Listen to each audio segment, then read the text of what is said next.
శ్రమలు వస్తున్నాయి మానవుని యొక్క జీవితాల్లో. ఇది దేవుని యొక్క వాక్యము ద్వారాను ఆత్మ ద్వారాను దేవుడు మనతో మాట్లాడుతున్నప్పుడు దాని వ్యత్యాసము మనం తెలుసుకొనగలిగితే ఇంతకు ముందు ఉన్నటువంటి భక్తికి ఇప్పుడున్న భక్తికి మనకు వ్యత్యాసం తెలుస్తుంది. నీవు గర్వించిన వాడవై ఉన్నావు కనుక నేను నిన్ను నేలను పడవేతును. వ్యత్యాసం మనం తెలుసుకోవాలి. ఎందుకు శ్రమ వచ్చింది? ఇది తెలిపేవారెవరు?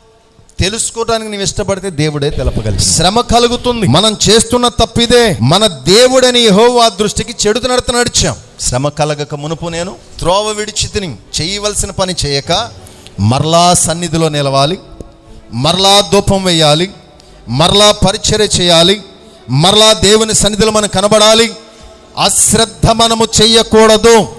వీళ్ళకి వచ్చిన శ్రమ దేవుని కొరకు భరిస్తే వచ్చిందా? ఎప్పుడైతే త్రోవ విడిచారో, ఎప్పుడైతే చేయవలసిన